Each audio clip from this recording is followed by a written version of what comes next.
Conexão Unicinos. Apoio Loja Peugeot.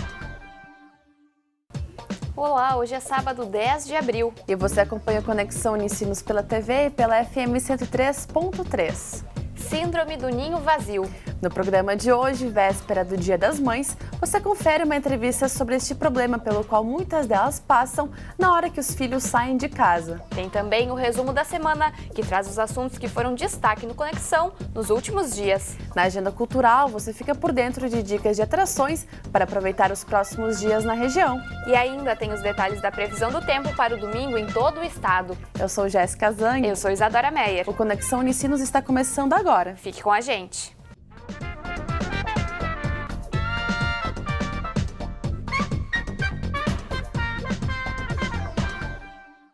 No Brasil, o movimento dos filhos buscarem a própria independência está acontecendo cada vez mais tarde. A média de idade gira em torno dos 25 anos, enquanto nos Estados Unidos os jovens começam a sair de casa quando entram na universidade. E ao mesmo tempo em que marca o início de uma nova etapa na vida dos filhos, essa situação pode significar um período difícil, principalmente para as mães. E esse sentimento de casa vazia tem nome, se chama Síndrome do Ninho Vazio. E é para falar mais sobre isso que nós recebemos aqui no estúdio Simone Pérez Pereira da Silva, psicóloga do Núcleo de Atendimento Psicológico de Novo Hamburgo. Olá, seja bem-vinda. Olá, tudo Oi, bem? tudo bem? Obrigada. Simone, para começar então a nossa discussão, como é que a gente pode identificar quando uma mãe está sofrendo a síndrome do ninho vazio, então? Então, o primeiro sentimento é a tristeza, né? A tristeza, ela vai com o tempo melhorando, né? Digamos, passando esse sentimento triste, né? De melancolia, né? Que tem um pouco a ver com a depressão também, né? Mas é frequente e normal, né? Nas famílias, esse sentimento, porque é uma perda. O filho está saindo de casa. Mas com o passar do tempo, se essa tristeza aumenta e não passa, aí vira uma depressão, né? Sim. E bom, e como os filhos podem de repente preparar os pais para essa saída de casa? Eu, por exemplo, eu ainda moro em casa, mas já vou falando para os meus pais. Daqui a um tempo eu planejo sair de casa, me mudar. Qual é a maneira mais correta de se fazer isso? Começando a falar sobre o assunto, né? Os pais e os filhos devem se preparar já desde cedo, né? Desde o ensino fundamental, já poder conversar sobre isso, né? No ensino médio fica mais próximo ainda da universidade, né? Do vestibular. Então, quanto mais se aproxima essa saída, muitas vezes até trocando de cidade, né? Tem que ser falado de uma forma bem natural. Né? Os sentimentos do pai, da mãe, do filho também, que também tem ansiedade, né? Que também está temeroso com a saída dele para um novo local, né? E às vezes essa saída também pode ser ou para uma outra cidade, ou morar sozinho, ou dividir apartamento com amigos, né? Então, cada situação tem um significado, tanto para o jovem quanto para os pais. É uma nova etapa, É uma nova etapa, né? E Simone, como é que então os pais podem fazer para aliviar um pouco esse sentimento e não evoluir para uma depressão? E estar junto, né? Eu acho que falar muito com o filho sobre isso e poder ocupar, né? Ocupar, digamos, o foco, não ser mais o filho apenas, mas ser o próprio pai ou a própria mãe, né? E quando este filho sai, esse casal também tem que se preparar novamente, né? Eles vão começar a namorar de novo, eles precisam olhar um para o outro de novo, né? Porque agora são dois, né? Então a casa muda, né? Os hábitos mudam de horário de almoço, horário de jantar, de passeios, viagens, né? Tudo vai girar em torno do casal, então é muito importante eles estarem muito afinados, né? Fazerem atividades juntos. E bom, o dado do IBGE diz que agora os filhos das famílias brasileiras estão saindo de casa com 25 anos ou mais. É uma média um pouquinho mais tardia do que antigamente, que os jovens saíam mais cedo. A idade influencia nessa síndrome do ninho vazio ou não influencia nesse caso? Não influencia porque o sentimento é de solidão, né? Então, independe da idade, se o jovem saiu com 17 ou 20 anos ou mais, né? É o sentimento deste pai e desta mãe, né? Que é uma perda da função paterna e materna. Mas não acaba sendo pior porque, por exemplo, o jovem fica mais tempo em casa, os pais estão acostumados a 25 anos, é um tempo bem grande, né? De ter os filhos em casa, isso não pode gerar maior sentimento, assim, de perda dessa idade mais tardia?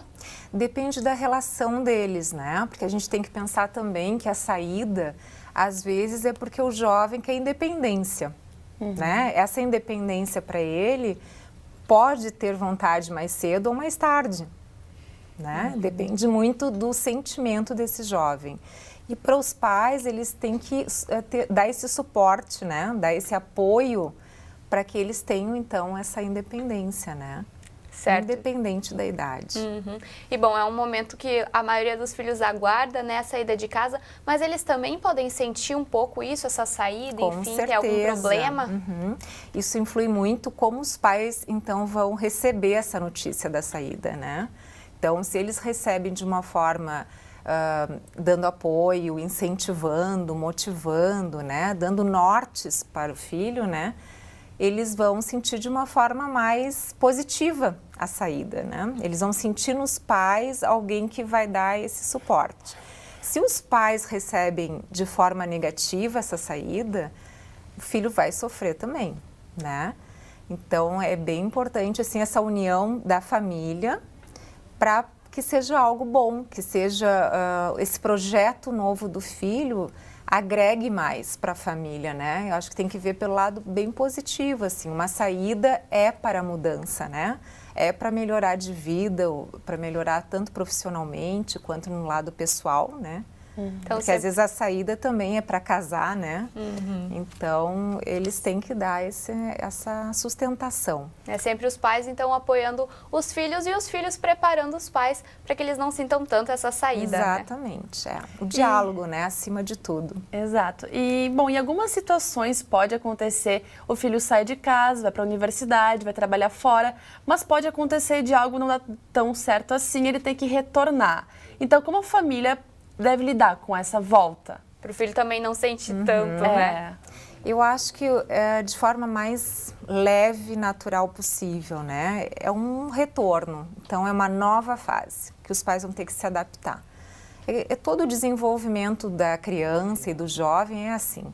Cada fase a mãe se adapta desta maneira ou desta, né? Ela vai escolher o jeito melhor, né? De desenvolver o seu jeito de ser, né? E de forma bem aberta, assim, né? Retornou por quê? Qual o motivo, né? O que ele precisa de nós? Né? Acho que a família tem que se perguntar o porquê, né? Esse filho está retornando, ele está insatisfeito profissionalmente, ele precisa de um apoio financeiro, ou ele precisa de um colo, né? De um carinho, e receber, acolher de novo esse filho por um período, né? Que provavelmente não vai ser longo, vai ser só para ele dar aquele up, né? Ter um ganho emocional e depois ele recomeça a vida dele de novo. Certo. E bom, no caso que a mãe acaba entrando em depressão, como você comentou no início, né? O que a mãe pode fazer? O filho não vai retornar para casa por causa disso, por mais que seja uma doença perigosa, né? O que pode ser feito nesses casos, então, de que a síndrome do ninho vazio evolui para algo mais grave? A depressão é muito triste, né? Porque a mãe começa a não ter vontade de fazer as coisas, né? Nem na atividade rotineira dela de casa ou do trabalho, né? E começa a sentir, assim, aquele peso, aquela angústia, aquela ansiedade, né? Que acaba muitas vezes trazendo mais doenças ainda, não só a depressão, né? Então, a somatização de uma série de doenças físicas também, né? Então, nesse caso da depressão, muitas vezes tem que ser utilizado medicamento, né? Para ela conectar-se com ela mesma de novo, e a terapia, né? Sempre auxiliando para ela ver um foco onde ela possa desviar a atenção dela, né? Para uma atividade social, uma atividade voluntária, ou uma atividade esportiva, de lazer, né? Coisas que lhe deem prazer. Ela tem que sair da doença para a saúde, né? Então, ela tem que deixar o lado depressivo, né? E se auxiliar, né? Se ajudar para isso, né? Senão, cada vez afunda mais, né? Certo. Então é toda uma questão de preparo e diálogo entre os pais e os filhos para que não aconteça esse tipo de situação e tudo possa ser superado, Exatamente. né? Então tá, Simone, muito obrigada pela sua presença, pelas informações e até mais. Obrigada. Muito obrigada. E a seguir você confere as dicas da Agenda Cultural. Logo mais a gente já volta.